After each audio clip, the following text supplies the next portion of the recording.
Shoulder mobility, we talked last time about foam rolling for the hips in order to open up range of motion. This time we're going to talk about how to open up shoulder range of motion, what shoulder mobility actually means, where it comes from, and then comparing a big bang for your buck activity like a side lying step over on a roller for the hips. What's an analogy to that with the upper body and shoulder mobility? All of that on this week's episode of Welcome to Reconsider. I'm Bill Hartman. This is the podcast to challenge you to ask better questions, to look beyond traditional models of thinking and arrive at better health and fitness solutions.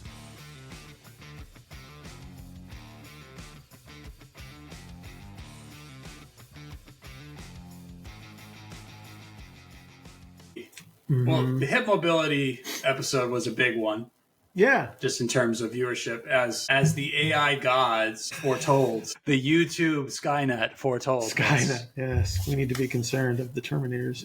So last time, as a review, we talked about using a step over activity on a foam roller, which Bill actually wrote a little article about, which is on the UHP network. So UHP.network. Head over there. You can get on for free. There's a free version of the site. There is a 3-day free trial for anyone that wants to get onto the plus version, the premium subscription side, and that's where this article is. So you could read it for free if you want. So again, UHP.network for that. But we talked about the hip mobility stuff with the step over and that being the big bang for the buck thing. But let's start with shoulder mobility, where it comes from, some of the misconceptions about it, and then we'll talk about activities. Well, mobility just means the capacity to access a shape and position, right? Yeah. Well, so let's talk about acquiring range of motion and why people lose range of motion in the upper body. Sure. A couple of things. Well, so if you think about what allows the greatest excursion of relative movement. So this is segments that can move in opposition, right? It's the ability to create the space that you move into. Okay, so this is a really interesting way to look at things.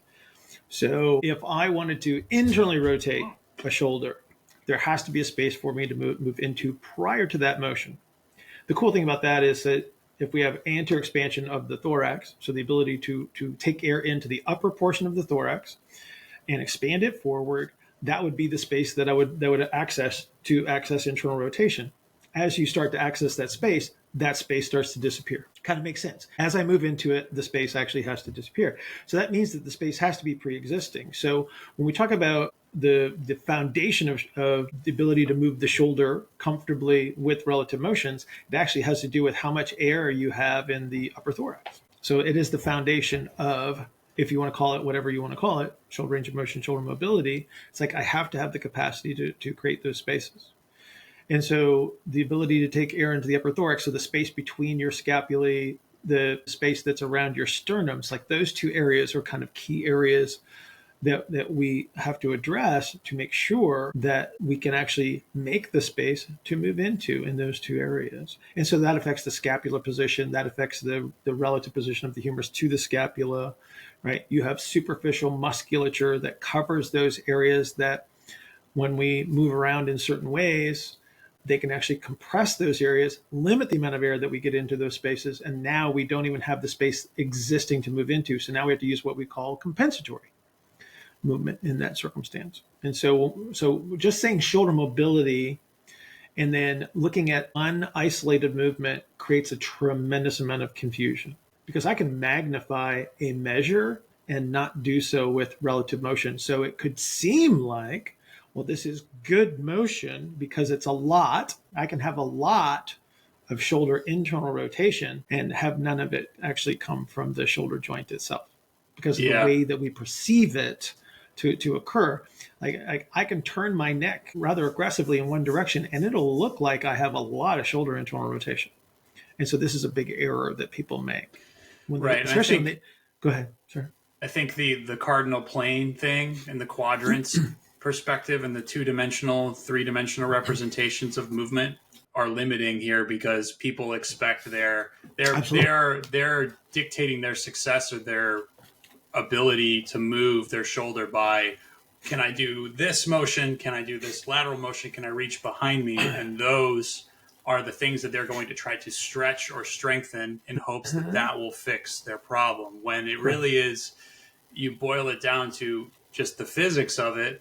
When you're talking about trying to create a space and then move into the space, that is really just potential and kinetic energy. That's position preceding kinetic movement, right? When Bill says that you need to create the space first, making anything up. He's not just coming up with something out of thin air. This is how the physical principles of the universe work. Yes. So there has to be a space about, for you to move into. Now, because of the way that we see things, people say, well, there's space all around me. Clearly I can move into that space. But the reality is, when we're talking about being able to move into that space, it's like, well, how are you going to get there? Are you going to get there with relative motions? Are you going to get there with some form of compensatory activity? yeah. And there might be a scenario where either one is appropriate or inevitable.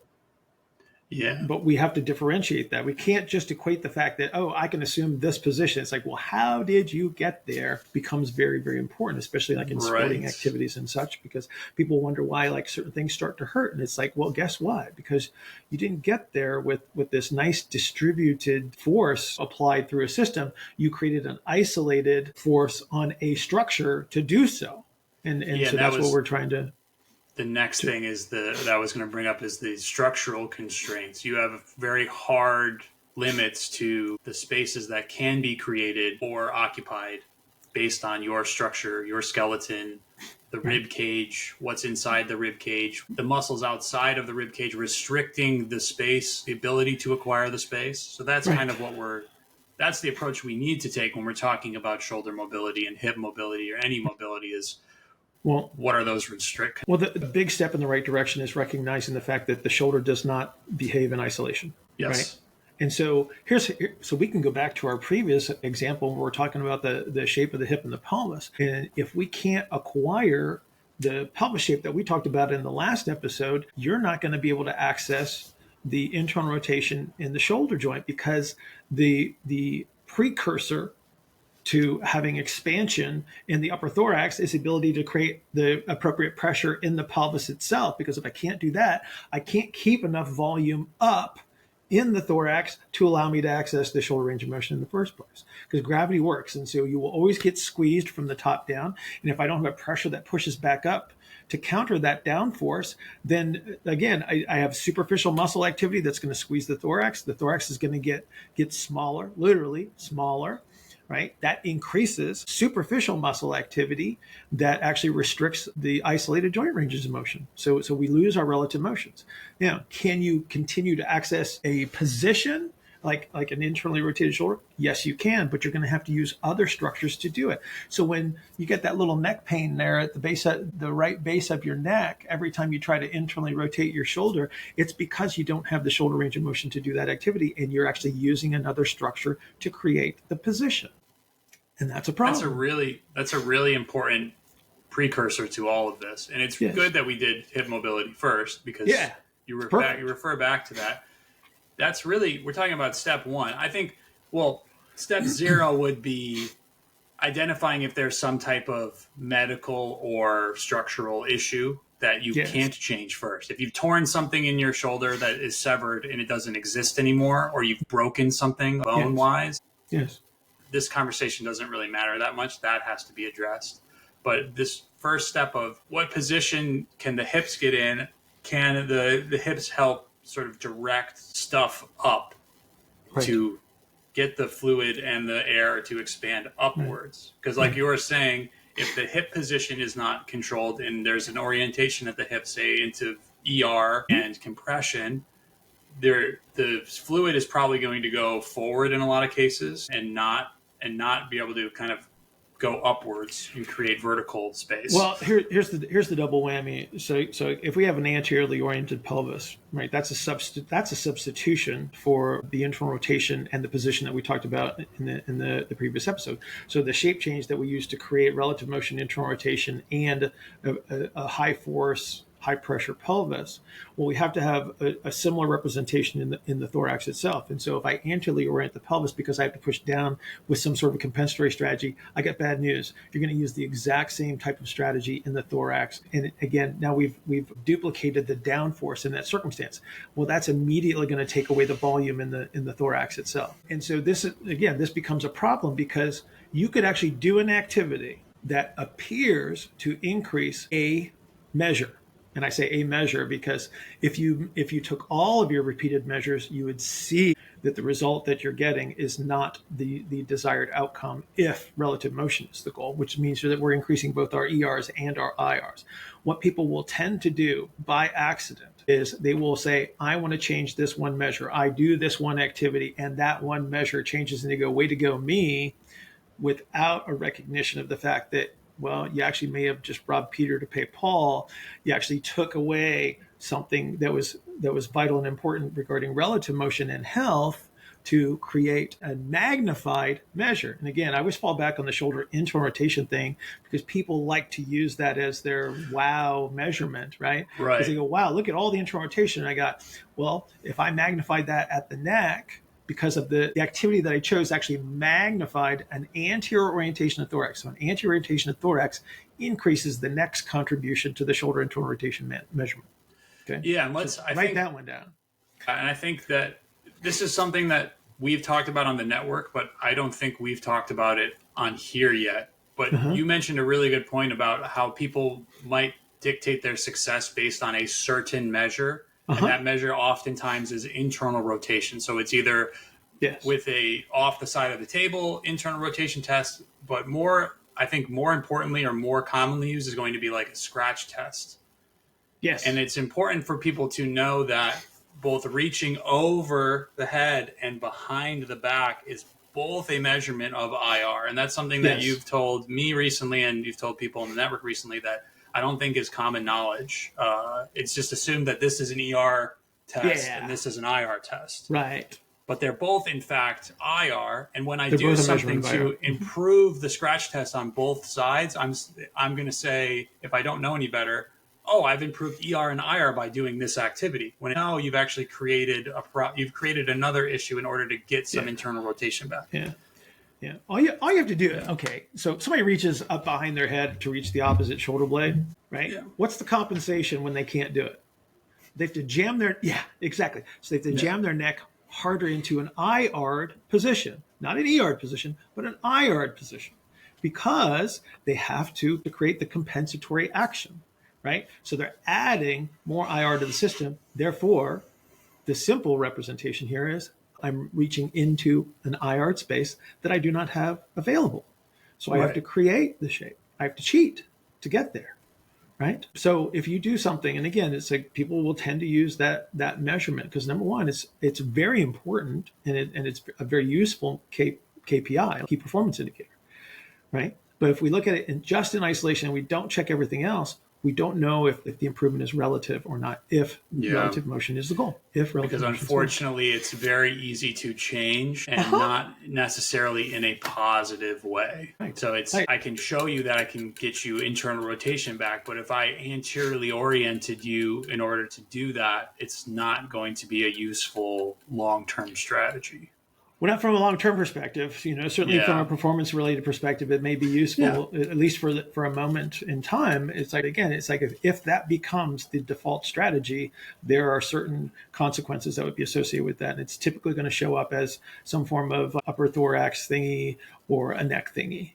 Yeah. Worst case scenario goes even further up, and now you're dealing with mandibular problems. For the sake of this conversation today, we're not talking about the high performance needing to lock everything together in one piece to perform at a top level, to throw hard and jump high and run fast. We're talking about reclaiming ranges of motion, and we're talking about health and acquiring range of motion and mobility, for lack of a better term, even though we've given so many better terms. This is what people know. Okay, so hip mobility, the ability to acquire a IR shape that will create sort of this almost like a jet nozzle sort of influence of letting stuff flow upwards.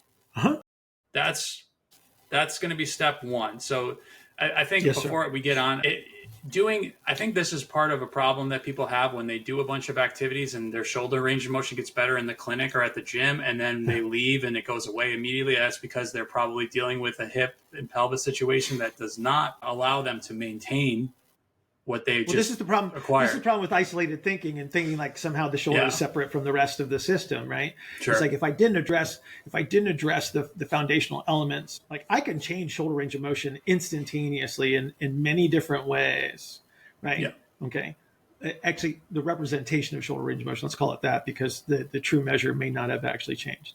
Right. But for me to have true access to relative motions, there is a foundational process. So if I'm looking at this from the ground up, it's like for me to have upright capabilities, it's like, okay, gravity works, air gets pushed down all the time inside the system. I got to have a system that can push the air back up into that space. Otherwise I can't. For every degree of overhead reach, you have to be able to push air volume up into the thorax, because the minute it starts going down the wrong way, it's like your arm actually stops moving. Like you can't do it unless you like arch your back, throw your head back, twist yourself away. And it's like, it just doesn't work. Right.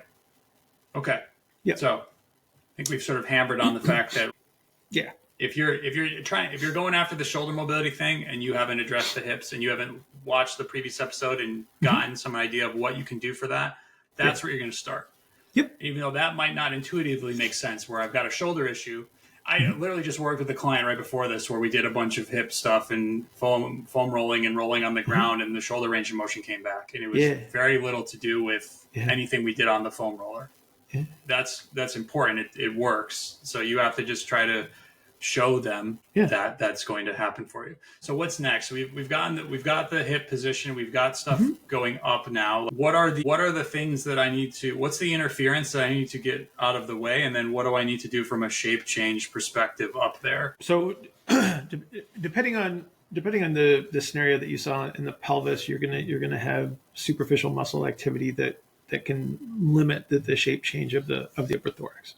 So we have to be able to reduce that. And we, thankfully, a lot of times we can just do that with position. So think about being upright, gravity works. So that's a top-down pressure gradient that would be associated with gravity. And in a lot of cases, I can just flop you down on your back, good things happen. Or I put you on your side, good things happen. Because the relative position, I've just altered gravity. It makes it easier for me to put air in certain spaces. So just by position, I can actually favorably influence my capacity to access relative motions in the shoulder. So that would be your next step, so to speak. Okay, it's going to be finding potentially finding positional breathing activities. Yes. Where the focus is on upward and anterior to posterior expansion in the rib cage. Yeah. So here's the cool thing, and there's the study by Takashima is the lead researcher on this. It's like literally by going from your back to your side, you increase the anterior posterior expansion in the thorax just by doing so. Right. So this is before you superimpose any other activities on top of that. Literally by position, you have the capacity. It doesn't mean it's going to actually happen. It just means that you have the capacity to increase the anterior posterior expansion, which is, again, that area that's around the sternum, that area between the shoulder blades. Right. Yeah. Yeah. And so that's actually kind of cool when you think about that. And that's why it's one of the reasons why we use a lot of side-lying activities in the initial stages of rehab, is because if we can actually access those positions comfortably, they become very, very powerful for us. Okay. So it's easy. We acquired the hip motion. We're starting to drive fluid and volume up. We're using the ground on our back or on our side to let that propagation of space and volume keep going upwards. Yes, sir. There still may be, it's very hard to fill the top of the rib cage just because of gravity and because of structure. There's a very conical shape to the top of the rib cage. So sometimes that may require even more of an inverted position for some. Yeah, like hips up, shoulders down kind of a thing. Yeah, so either we're adding internal rotation demands here. So it becomes a little bit of a more difficult position now. We can move think about like being on all fours, drop down to your elbows kind of a position, right? Yeah. As a frame of reference. And starting wider. We can make it a little bit easier by starting into a wider position. So that adds some of the external rotation. So that gives us potential space, right, to land the internal rotation. So if I don't even have full shoulder internal rotation, I can still potentially use that position because the internal rotation demands are reduced. And so it will allow me to invert and makes it easier because I flip-flop gravity. So now The bottom of the lung is actually what we would consider the top of the lung if we were upright. And so then again, gravity gives us like this little assist as far as when the air flows into the lung, where's it going to go first? Well, it can't go up as easily as it would go down. Down is now the top of the thorax. So that's useful. So let's say we're getting, so last time we talked about using the side lying step, the foam roller step over as a, I hate to say catch all, but sort of big bang for your buck. It is mobility. It is useful for sure. Yeah. Yeah. We wanted to try to use an activity as a comparison, but I believe a common misconception is that, well, I can just take the foam roller and jam it under my arm and roll over the foam roller in the same way that I did with the pelvis, and I'll do the same thing. So let's have people reconsider that first and why that doesn't work that way. It's a great name for a podcast. Number one, if we were to look at an analog so we use the ilium in the pelvis as our target for the foam roll. We would not be able to access the analog in the shoulder. So attempting to do what appears to be the same thing, you're not in the same location. Okay. Now, doesn't make it not useful, just means you're not going to be doing the same thing, right? And so when you think about the ability to access certain positions implies the access to space. So if I need to assume a quadruped position, I have to have expansion in the anterior thorax to actually put my extremity in that position without a compensation, right? But I also have to move my humerus away from the scapula. And so that would be internal rotation. When you apply the contact up into the axilla, you're in most situations reducing the muscle activity between the scapula and the humerus, which would allow you to position the scapula in the position that we need to access internal rotation. Right. So we're changing the muscle activity in that circumstance, whereas in the pelvis, we were literally promoting a shape change within the pelvis with the muscle activity following. In this case, we're reducing muscle activity, and then we're gonna promote the ability to make the shape change, which is scapular position and humeral position. Okay. And so to clarify also, the shape change that I am actually achieving in the rib cage on the roller would be one of compensatory internal rotation because of I have to bend over the roller. If you were on the rib cage, if you were actually on the rib cage in that scenario, you're going to create a compensatory IR because you're going to create a compression in that area, right? Not an expansion. So we would want an expanded representation to actually access the relative motions. Well, I can push on that area and I can magnify a shoulder measure, not the relative motion in the shoulder, but I can make a shoulder measure look better because the motion is going to come most likely from cervical spine in this circumstance. Right. Because like I said, you're compressing the area you're trying to expand. So again, wrong strategy, and then not attending to your measures to actually determine what is happening. And again, this is the problem of using a singular measurement as your guiding process. And the other thing I wanted to mention before moving on is the conical shape that we were talking about of the apex of the rib cage or the top of the rib cage. If I was to push on that laterally, I'm actually going to shove volume away from the cone down again. Down. Yes. So what you are potentially doing there, it's not a good analogy to draw between the shape change of the pelvis with what we did last time versus you doing this step over, rolling over the foam roller thing. You are potentially getting a lowering of muscle activity that will allow you to move the humerus and scapula, I guess, independently of one another or away from each other. Yeah, so it's relative. It's like you're literally restoring the relative motion that should be available. That promotes the shape change. That's actually what allows the expanded representation of the thorax to be maintained, assuming we have the bottom-up pressure. Yeah. So not necessarily a bad activity. Just know what you're doing and use it for. Yes. Don't make the assumption that it looks the same, therefore it's the same. Right. So in a better analogy to a better activity to use that would be more analogous to the step over on a roller would be rolling on the ground. Correct? Yes. Okay. 1,000%. So let's talk a bit about that. I'll let you talk about that. As far as, so if you think about starting on your back and then like rolling to one side, Yeah. Right. So you have a ground contact that is actually on the scapula itself. So now we're actually getting closer to an analogous representation of the step over activity, because we're actually going to put some pressure in the right space. But here's the cool thing. So as you would ground a scapula and you're rolling from supine to one side, the scapula actually starts moving slower than the thorax. And so now actually the thorax can get ahead. And now we're actually going to create a space between the ground contact and the spine. Well, that would certainly be favorable to allow us to create this anterior posterior expansion of the rib cage, which is why there are certain activities that will actually use the grounded scapula as a targeted ground contact because of the benefits that are associated with having it on the ground, because then everything can move relative to that. Right. So anytime we use a ground contact, whether it's a foot or a knee or an elbow or a hand or whatever it might be, we're going to try to move relative to that. So again, this gives us benefit. Would my ultimate display of this be a more of a longitudinal roll on the long axis? Yeah, so a log roll style. In something that falls into that category. Like we can still roll on helices, right? I want to give people some activities to strive towards. So maybe it would be better to let's take a step back and think about what are the most common deficiencies, or what's the lowest common denominator, how you might need to transition someone slowly to get to be able to do a long axis roll. Where would I want to start? So maybe like an arm bar, and then doing more of a delayed roll, and then doing a, you know what I mean? What would a progression be? Well, so, okay, let's take a position like hook line to start.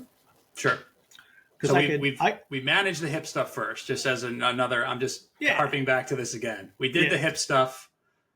That's all taken care of. I've acquired I've acquired a good enough position and I've gotten rid of anterior orientation so I can start in hook line. Yes, sir. That's where I started for. Okay, now we'll go. Yeah. So if I was to drive one side of the pelvis away from the ground, one side of the thorax away from the ground, and then ground the opposite side, that would be the same sequence as initiating a roll away from the so-called reaching side, right? And so I could actually perform that as the initial activity, because what that's going to provide is the ground contacts that I need for relative motions as I move across the ground. Okay. So we here's what I don't want to do. Here would be like a general mistake. I would never pull my scapulae together posterior and try to flatten them into the ground. That would actually promote the forward motion of the thorax that we've tried to eliminate. So I want to make sure that the space between the spine and the scapula exists. And so initiating by pushing one side of the body forward relative to the other while you're grounded increases the grounding effect on the downside. Right. That's what I would need to initiate a roll in whichever direction I'm going. That would be the grounded side. So what that might look like for those listening on their Spotify instead of watching us would be someone being in hook line. Maybe their arms are in almost a goblet position in front of their body, and they are pushing through their foot to roll onto their left SI joint, their left scapula, and then back to the center. And you could literally just drive a reach across with the other arm. You don't have to keep the arm tucked in. The elbow could reach. The only thing I worry about is when people reach with their straight arm, they anteriorly orient very hard. True. No, I get that. Yeah. But my point is, it's like you can encourage that movement to improve the ability to ground the downside. Yeah, so that's like a hook line reach and roll. I think we have a video of that. I'll put that up. Yeah. So that's step one. We're starting the turn. We're starting to ground the scapula to allow us to start that turn into what would eventually become a roll. So what would be my next activity? So thinking about the abilities to sort of step over from the back side, right? So once you've acquired the requisite pelvis position, you should have enough internal rotation in the lower extremity to allow you to straighten the lower extremity and then step over. And so now we're actually rolling through the pelvis very similarly to what we did in the foam roller. Now we don't have the foam roller this time, but we can initiate the roll from the bottom up, which is actually going to be helpful in this circumstance, because what it's going to do is it's going to start to push volume in the superior direction as we roll across. So again, this becomes favorable. So we're pushing volume upward into the upper thorax as we're rolling toward the one side. And this would be a delayed roll. Actually, if we're going from supine, if we're going to go from supine to side lying, it's going to be initiated very similar to like your armbar activities. Okay, so and that would be, it's almost like the delayed roll in reverse. Yeah, but again, because we're not sort of reverse engineering the turn here, I would hesitate to make that. What do you want to call delaying, it? You're always delaying the downside in that circumstance. Like you're advancing one side over. Yeah. Right. So it's just like a step. It's like taking a step. Okay. So we started to rock and reach and roll and hook lying, and then we've started to step over in like an arm bar type of fashion. And now we've stepped over. Is that it? Is that all we need to start doing a lower body potentially long yes. axis roll? Yeah, so potentially yes. So if you look at like the middle position of the arm bar, now we're in our side lying position. So there's a lot of internal rotation that's associated with this. A lot of anterior posterior expansion in the thorax is going to be driven by this position as well. Okay. So is that it? Have we acquired our shoulder mobility back with all of these movements? Well, it depends on how far we're interested in going here, right? Yeah. So our earliest propulsive measures in the shoulder are above shoulder level, right? So we would want to get the downside arm into a position that's actually across the face. So we're going to have to roll a little bit further in that circumstance. And again, this is where your arm bars and finishing the rolling behaviors in this circumstance can be helpful in that regard as far as getting arm above shoulder level. Yeah. Okay. So that is the ultimate goal, is to be able to have my arms overhead, have a lower body initiated roll that I can perform all the way up. So I'm not driving with a hard muscular reaching and squeezing of my upper body. I'm using the lower body to kind of push toothpaste up to the top of the toothpaste tube. Yep. And I'm letting my upper body go along for the ride. Yes. And eventually I need to be able to do both, right? I need to be able to roll with the lower body initiated and an upper body initiated, so that I can retain the expansion from front to back while also driving compression from the top down. That would be those are going to be the people that can leave the clinic or the gym and hang on to their mobility. So think about, initially we want to make sure that we can capture the relative motions, and then secondly, there's the princess. Then secondly, we want to be able to drive this top down and then still be able to access the relative motions. Okay. All right. So we've got the hip stuff managed. Check out the last podcast if you need to learn more about that. Someone can nail a step over on a foam roller, and they can create that IR shape to get stuff to go up. Then we've used the foam roller to kind of manage muscle activity, and we've used positional breathing in order to promote the air flowing upwards into the rib cage. And we talked also about inverting the person as well to help get that to use gravity to try to get them to the top of the expansion of the rib cage. Yeah. Then we start the rolling. If we have a stepwise progression, we start the rolling from a position of hook line, and we start to roll ourselves from side to side and start to initiate that turn to the side. We continue the turn with a stepping over activity that would be similar to doing an arm bar. And then once we have that, you can start is that where I might use a delayed roll after I have that in order to have another step in between long axis roll? This is going to depend on a couple of measures. So the advantage of like a delayed roll is it's going to eliminate, let's just say that I drove a compensatory strategy. Like a compensatory IR is basically what you're going to. So what you'll see is a magnification of early hip IR or early shoulder IR that you don't want. Okay. What is that? Okay. Challenging question for some, not for you necessarily. Okay. But what am I going to see? What am I going to see in their motion when they're trying to do the armbar action? What is it I can see that they can't do? Well, the end result is going to be a reduction in hip external rotation or shoulder rotation, and then a magnification of shoulder internal rotation, hip internal rotation. So your IRs get bigger and your ERs get smaller, relatively speaking. That would be that's indicative of a compensatory strategy to actually produce this roll. What the delayed roll does is it slows the spine motion down that you would have been using as the compensatory strategy. And that's typically Okay. when you would use this. I had a spine that went faster than the pelvis did. Basically, is what happened. And so I need to slow the spine down. So we use the delayed roll in that circumstance. And you might want to, I don't know if you want to throw that up here on the screen. Yeah, I will. I'm going to try to put an example of most of these things we're talking about. My question was more if at some point in the sequence of the hook lying rolling to the step over armbar maneuver to like the long axis rolling, what am I going to see them doing in those activities that would be that substitution? And for instance, am I going to see a knee that's going away from midline towards their shoulder versus towards the... Okay, so you ask somebody to step over in the roll. Yeah. Okay, and they can't bring the knee past 90 degrees of hip bend. Okay.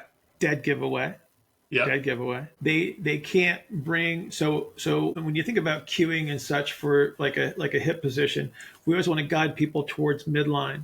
Right. And so what you'll see an acceleration of the knee crossing midline as they're initiating the roll. So it goes very, very quickly across midline. And then you see like a big lower back kind of leading the roll versus the hip leading the roll.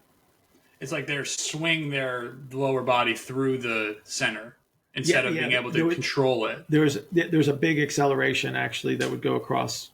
Yeah. Okay. You would see that for sure. All right. Yeah. So I think we've laid out some activities and trying to get someone to be able to do the long axis rolling with the lower body lead and the upper body lead. What people had given us some suggestions on things to ask. Dale had a good one, but I can't remember what it was for what we should talk about at the end of the podcast here. For the people that survived all the way through. Yeah, for the real ones that stick around to the end. And what was Dale? I thought we talked about this. Dale said favorite MTV music video from back in the MTV days. Oh man, I can think of some of the first ones that I think. Aha, Take on Me was probably one of the first ones that I remember. Well, that got played every constantly. So I had mono in high school. And the kissing disease, Bill. Yes, I know. I gave it to my then girlfriend as well. So there you go.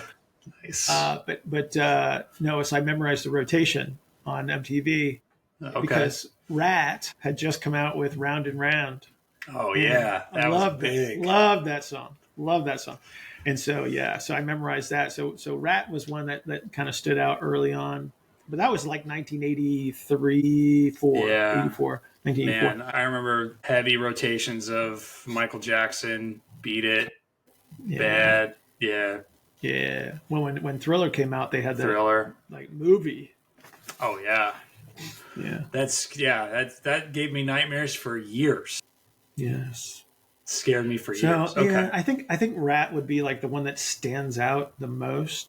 Yeah, biggest one for me is what was the Money for Nothing and Chicks for Free? What's the one that was like Dire Straits? Basically, yeah, Dire Straits. Dire Straits. That was like that's when that's the first song I can remember talking about MTV. Yeah. It was designed for the music video release of music videos, basically. Huh? Like Hall & Oates had a bunch of videos. Oh yeah. Actually, so here you go. Here's the thing that stands out when you think about this. It's like they were so strapped for videos early on. This is where a lot of the English bands that were total unknowns and one-hit wonders. Yeah, they came on. Yeah. That became famous because of MTV, because they had the one song. Devo, you think like Devo got to be famous because of MTV? Because of like... Oh, there's no question about that. Yeah, I don't think there's any question about that. They had those really colorful and kooky... I think Whip It might have been the number one song of that year. Yeah. Because of that. That's kind of weird. with the construction, the red cone hat things. I just saw an article that guy, the lead singer, is still out there wearing the head thingy, doing nice. Yeah. All right. Yeah. Well, post the memorable music videos from MTV that you got. All right. See you later.